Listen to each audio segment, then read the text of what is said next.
All right. We are going to review Brad Owen. What's up, fam? Well, we threw at aces, playing good so far. So you shouldn't really have a decision when you use the small sizing. It should either be you just have the stones or it's a snap fold. Your hand, if you have to kind of make a decision once you use the small sizing, it probably wasn't supposed to go in there in the first place. No, so this one I would snap re-raised all day. Against the min-raise from a, whatever, 16 big blind stack, we're going to just fold to 3-bet here. This dude's tilted off his face. In the squeeze spot, you don't flat aces. Let's say that it's under the gun open and we're under the gun +1, and we have really raggedy aces decently deep. Those aces are fine to play flat with because now we're protecting our flatting range and having some back raises. In this situation, you don't need to protect because the probability of getting squeezed is very low behind us, especially when we already have 2 aces. The other reason the probability of squeezing is low is because this player takes a lot of the good cards and this player takes a lot of the good cards. So when 8 good cards are gone, the probability of a squeeze happening behind us is very low. And so we don't need to protect our flatting range because we already know that the squeeze percentage is very small. And so when there is no real reason to kind of protect against the squeezes, we don't need to someone play any aces. And that's where these aces just come into attacking. It can't be bad to just click the pop button with aces. You know what I'm saying? It can't be a mistake. This person clicks call, this person clicks call. All right, all in, call. All right, talk to me about what you're thinking here. I'm thinking that there's a good chance that we have the best hand, and it's a rainbow flop where we've got an open-ended straight draw. So like our hand can still improve and we're in position. So I didn't feel like I needed to necessarily inflate this pot. At this point, when like you see a snap all in and then a snap call, it kind of felt like the cutoff might have had like a monster, knowing that I had 3-bet pre-flop and he called, like knowing he still has to worry about me behind. So I was a little bit concerned more from the cutoff than I was the hijack even. And I just thought I could see a card here, and we're playing like really deep against the cutoff. So if I see one more card and I'm probably gonna get it all in, like no matter what, but maybe I can hit a straight and it's a lot more comfortable. I understand the thought process. I do think that the idea of could they be trapping is real. It's a little bit harder for them to be trapping when you get the open jam from the first player because it just takes away too many of the cards that would create the traps.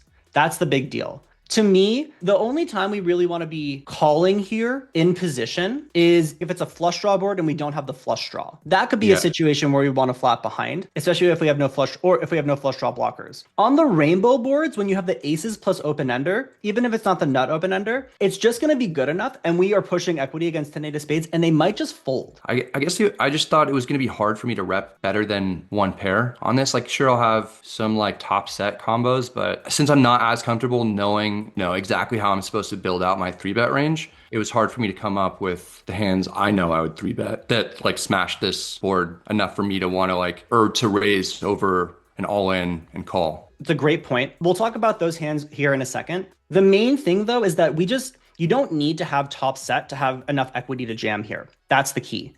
Ace plus open ender is just a head. If he has 2 pair, we're flipping, literally. And if we're going to continue here and there is a probability of them folding, then we want to jam. In the future, when you're thinking through what the 3-betting range looks like, it's like the double suited rundown combos plus an ace or the really connected ones. And that's why this board is actually kind of nice, is because you're going to have the really connected double suited 8, 9, 10 jacks or whatever in your 3-betting range here that's squeezing. The sets are the hardest thing to come by. In pure polarity, these 2 ranges are doing better than you. In the top sets, they're going to be doing better.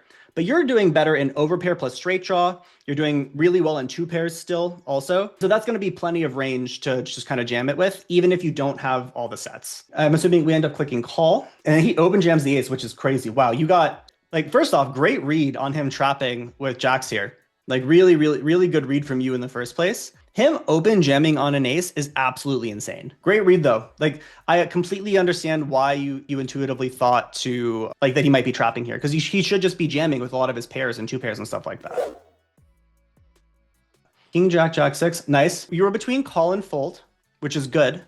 He used the 2.5x sizing. Even if he potted, we're deep enough to flat king, jack, jack 6 here, especially when there's not someone who will squeeze at a high frequency. But whenever someone uses the 2.5x, the biggest issue with this strategy, when you use 2.5x, people are just allowed to call more often. You just click call because you're getting such good odds plus the ante in the middle, right? Yeah, this was a thing that was kind of, I struggled with a little bit during this tournament just because I'm not very experienced playing these MTTs, is that I just used one sizing pretty much the whole time. I know you and I have talked about, different sizes at different points and different tournament dynamics. and why that can be good, especially dependent upon, where the biggest chip stacks are and things like that.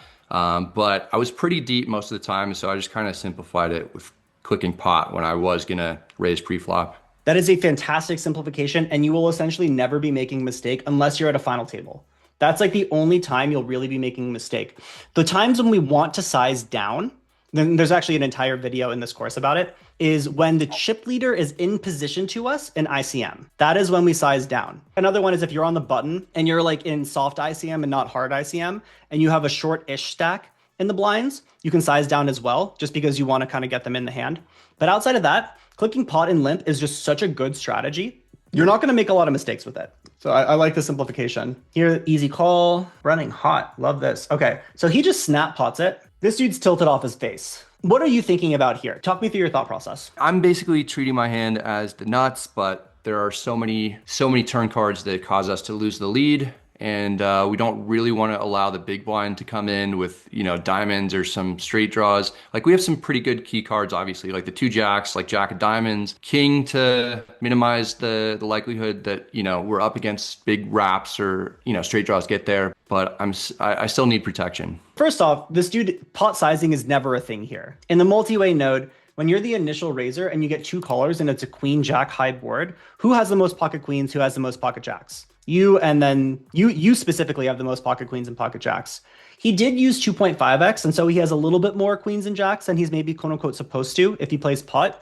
But this is a terrible board. Not terrible. It's not a good board for him relative to you in terms of sets and things. So he is allowed to bet, but full pot is not the sizing, right? If you're in a multi-way pot and you don't have the nut advantage, your sizing is like B40 or B33 or something, unless it's an ace high board specifically. This is another thing people do when they're tilted in PLO. They lost a big hand. He has like ace 10 here or whatever. And he's like, well, if you got it, you got it. Pot and then YOLO. We don't want to let like a diamond come off on the turn and scare him. We want to just stack him immediately.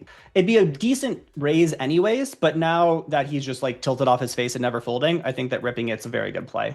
Also, I like your sizing. I like that you didn't go full pot too. Just call it off. And he has the nothing burger. This is the classic PLO tilt. This is actually a really interesting spot for you. I would have actually checked this combo back, but I want you to talk through to me why you bet it. I just thought it kind of simplifies things. Maybe we just fold out some equity right now. We have the ace of clubs, which is like massive. It just keeps the door open for us if we want to turn our hand into a bluff down the line. Partially for value, partially just to keep the game tree wide open. I understand both of those things. A well-balanced strategy will actually have you checking back nut flush draws here if you have them without pairs. And so you're still allowed to have the nut flush in the flop check back range. The biggest issue with betting here is if I check raise, you lose all of your backdoor equity. And you also lose your ability to bluff on club turns because you can't call the check raise here because you have no pair blockers. This is a really good heuristic. If it's a board where the limp caller is going to have a lot of sets, finding C bets without pair blockers usually is not a good idea. So if you have a hand that doesn't care if it gets check raised, then it's fine, right? That's, I think, the easiest thing to think about is like you ask yourself, is this dude going to have sets? Yes or no? If yes, I have to be prepared for the check raise. And if I'm not prepared to get check raised, I shouldn't bet. Remember, mirroring is a thing. And so if we would check back the nut flush draw here with the aces, we also want to check back the ace of clubs blocker with the appropriate hands so that it's not just that we only have the nut flush when we're betting. Now we have the bluffs as well. And that's the key. Yeah. Turn queen of spades. I play check. This one, if you're going to bet the flop, this is the one to barrel the turn on because now you have nut flush draw and no pair blockers. So I have all the pairs and stuff like that. Hands we want to bluff on the turn are the ones with the best blockers plus additional equity. You have the best blockers with 2 aces, and then you have the nut flush draw and the club blocker. I realized that we have the nut blockers, but I just thought since I had the ace of club, and since you didn't check raise, I didn't really put you on like a set or top 2. I mostly put you on like wrap type hands, and so queen is right in there. That's completely valid, but you block the nut wrap still. I understand why you checked back. So when you have the aces and you've bet the flop, you do have to keep barreling here from my perspective, because you're not going to get check raised almost ever. Yeah. We play check, and then river, we bink an ace, mamma mia, I play check, and then you find a value bet, which is sneaky.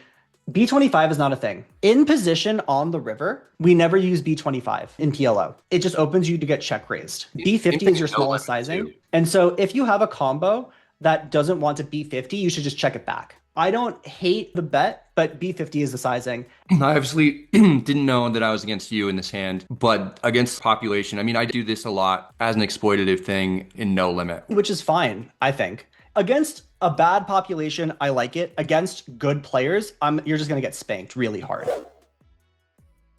This is a scary board. What are you thinking here? I really like keeping the betting lead. I feel like I get under check raised, so betting small just kind of like makes things easier for me when I'm in position and I keep the betting lead, so I prefer to do that. This is a really good conversation for us to have in the context of post-flop stack to pot ratio. The stack to pot ratio here is about 1.4. There's 25 in the middle. They have 37 behind. Yeah, about like 1.5 or whatever, stack to pot ratio.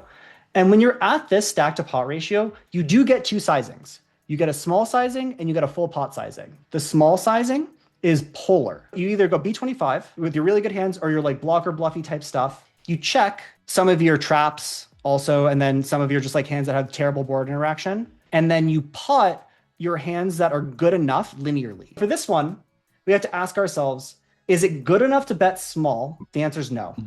It just doesn't have enough equity. Is it too bad to bet? Would it rather check and then just check fold essentially?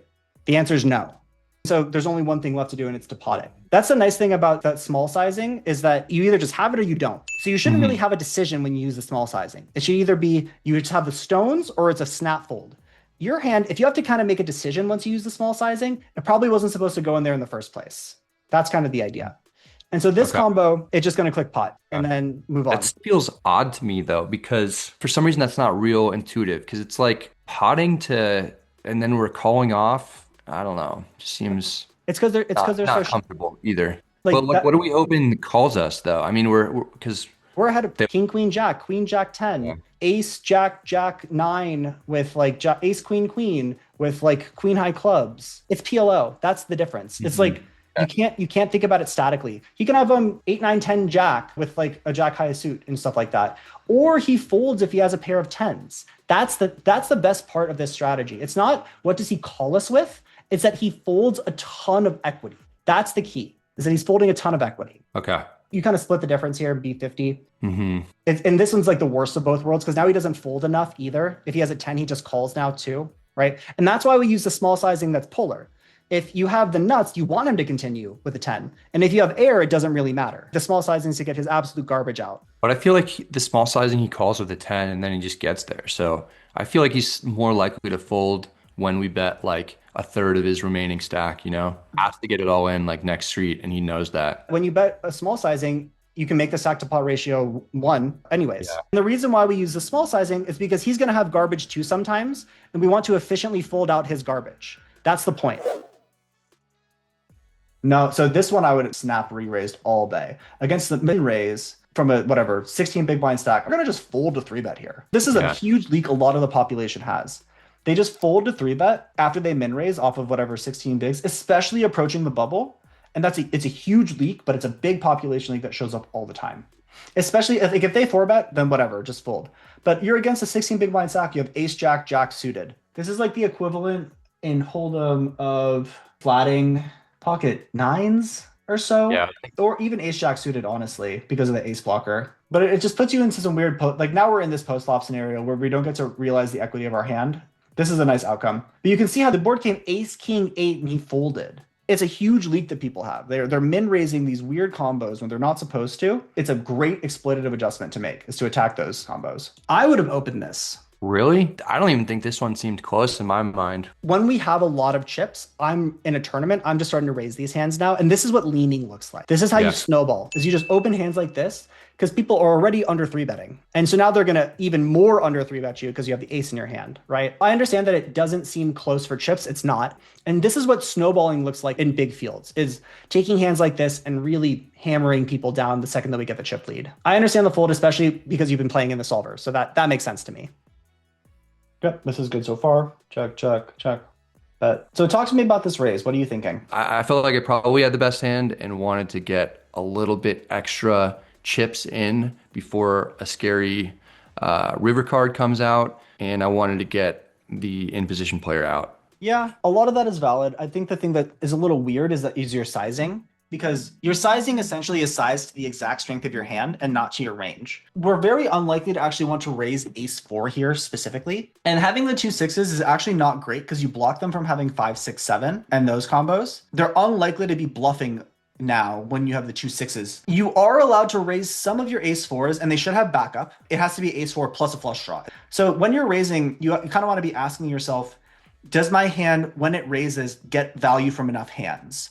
Or is it a bluff? Having the backup with your ace four allows you to get value, quote unquote, from other ace four combos because you're free rolling them. But you're sizing, they bet 2 and a 4, they bet half pot, and then you raise it to 6. Our sizing probably needs to be bigger here on average because when we're raising, we're a little more polar on the turn, especially versus small blind lead on an ace high board. But you shouldn't be getting check raised at a high frequency on this board. And so if you're not going to get check raised, you have to kind of just attack for value because you have such a big range advantage because you limped and it's the blinds. And the blinds have so much dog, right? And so if I raised my sizing, would have probably been 8 and not 4. That's fine. It is close though. I don't hate it, but hand folding is fine too. You know, like we kind of just end the hand. Okay, one last reminder, Crushing PLO Tournaments, the best course ever made for Pot Limit Omaha tournaments, is out now on upswingpoker.com.